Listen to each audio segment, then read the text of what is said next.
Olá, aqui é a Ana Cristina e o tema de hoje é sobre o novo entendimento do Supremo Tribunal Federal referente à restituição do ICMS no regime de substituição tributária das operações subsequentes. Antes da Emenda Constitucional 3 de 93, questionava-se muito no Judiciário a inconstitucionalidade do recolhimento do ICMS de fatos geradores futuros. Com a Emenda Constitucional 3 de 93, foi introduzido no artigo 150 da Constituição Federal o parágrafo 7º, dando legitimidade ao recolhimento do imposto com relação a fatos gerador que deva ocorrer posteriormente. Além disso, fica assegurada a imediata e preferencial restituição da quantia paga, caso se não realize o fato gerador presumido. Então, se o contribuinte substituído não realizar o fato gerador futuro, cabe a ele pedir ao seu Estado a restituição do ICMS que foi recolhido pelo contribuinte substituto e cobrado no total da nota.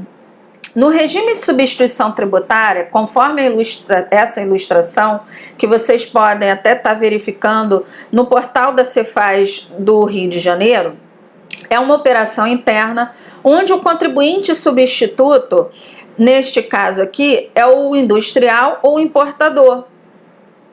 No momento que eles derem saída de mercadorias sujeitas à substituição tributária dentro do Estado, cabe a eles destacar dois ICMS. O ICMS próprio, que no caso da ilustração seria o ICMS devido, e o ICMS retido, que seria a antecipação da parcela X do comércio atacadista e da parcela Y do comércio varejista.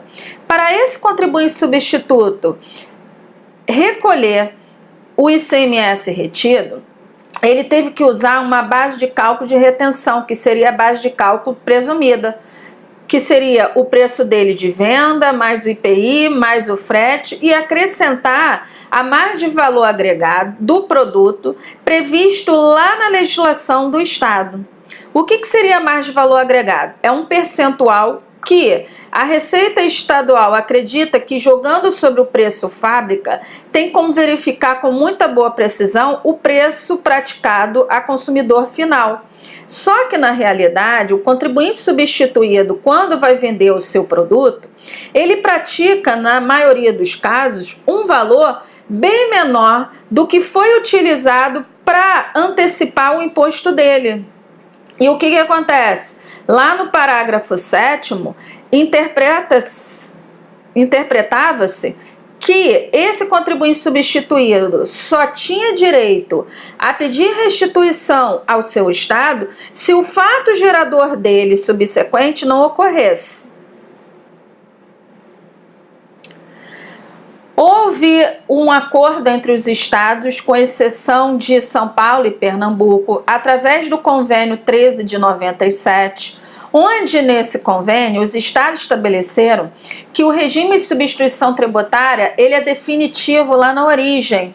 Se o contribuinte substituído vendeu por um preço menor ou maior, não cabe nem restituição e nem complementação do ICMS. E o que o Supremo Tribunal fez? Através da ação direta de inconstitucionalidade 1851. Declarou a constitucionalidade deste convênio ICMS 13 de 97. Então, o Supremo Tribunal Federal interpretou o trecho final do parágrafo 7º do artigo 150 da Constituição Federal, no sentido de que o contribuinte substituído só tem direito a pedir restituição do ICMS retido na fase anterior se o fato gerador subsequente não ocorrer. Como, por exemplo, se a mercadoria foi roubada ou furtada, ou a mercadoria se estragou no estoque dele, e aí seria indevido aquele imposto recolhido pelo contribuinte substituto. Mês passado, o que ocorreu? Finalmente julgaram o recurso extraordinário 593849, com repercussão geral reconhecido, onde o Supremo Tribunal Federal mudou o seu entendimento com relação à restituição do ICMS das operações subsequentes. A nova tese do Supremo Tribunal Federal é a seguinte: é devida a restituição da diferença do ICMS pago a mais no regime de substituição tributária para frente, se a base de cálculo efetiva da operação for inferior à presumida. Então, qual é o entendimento do STF daqui por diante? Se o substituído vender por um preço menor do que foi utilizado lá na origem pelo contribuinte substituto através da base de cálculo presumida para recolher o imposto retido, esse contribuinte substituído vai poder solicitar ao seu estado a restituição desse ICMS recolhido a maior. Muitas das vezes, principalmente o comércio varejista, que é o contribuinte substituído, ele pratica muita liquidação para poder ter uma renovação do seu estoque. Se a mercadoria não tivesse sujeita à substituição tributária, ele recolheria o seu próprio ICMS em cima do valor final, que seria o valor com percentual de desconto. Quando a mercadoria está sujeita à substituição tributária, o contribuinte substituto lá na origem usa uma base de cálculo presumida, que presume o preço final desse substituído, que é bem diferente do preço efetivamente realizado por esse contribuinte substituído. Agora, cuidado, é entendimento do STF que é uma via de mão dupla. Da mesma forma que o contribuinte pode ser ressarcido, também o fisco pode cobrar a diferença se o valor presumido lá na origem for menor do que o preço praticado por esse contribuinte substituído. Foi concluído também o julgamento das ações diretas de inconstitucionalidade 2675 e 26777, nas quais questionavam as leis dos estados de Pernambuco e São Paulo, que autorizavam a restituição dos valores cobrados a mais pelo regime de substituição tributária. O julgamento estava sobrestado, aguardando votos empate, que negou o provimento aos pedidos, atestando a constitucionalidade dessas normas dos estados de São Paulo e de Pernambuco. Com o novo entendimento do Supremo Tribunal Federal, que teve repercussão geral, os estados vão ter que adequar as suas legislações a esse novo entendimento. Os estados não podem restringir mais o direito à restituição desse ICMS retido por parte do contribuinte substituído.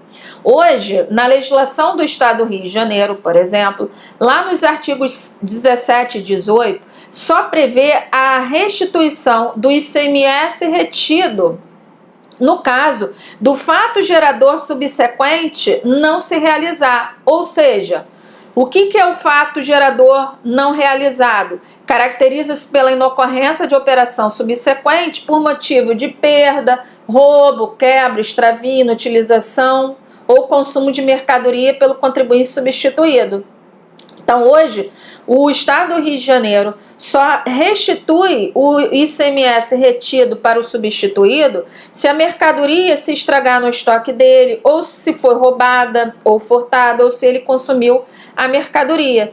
E aí o contribuinte substituído tem que gerar processo administrativo na inspetoria do ICMS onde ele for jurisdicionado, e o Estado deferindo permite que ele pegue aquele ICMS retido e jogue lá na escrita fiscal dele em outros créditos. Na realidade, quem tem que pedir a restituição desse ICMS, que no caso da nova decisão do Supremo Tribunal Federal permite que seja restituído não só no caso de não ocorrer o fato gerador, mas se for retido a maior, é o contribuinte substituído, porque o contribuinte substituto ele age como um mero arrecadador, ele apura o ICMS das operações subsequentes, mas ele cobra no total da nota do contribuinte substituído esse imposto retido. Então, em cargos financeiros, é do contribuinte substituído. Daí é ele que tem que solicitar ao Estado a restituição desse imposto retido a maior. Esperamos que o Estado do Rio de Janeiro adeque a sua legislação ao novo entendimento do Supremo Tribunal Federal. Então, espero que vocês tenham gostado do vídeo. Curtam, compartilhem. E eu fiz um e-book trazendo passo a passo de tudo que eu falei aqui. Basta clicar em informativo e baixar o e-book. Curtam nossa fanpage, assinem nosso canal no YouTube, que toda semana estou colocando sempre novos conteúdos. Até o próximo vídeo.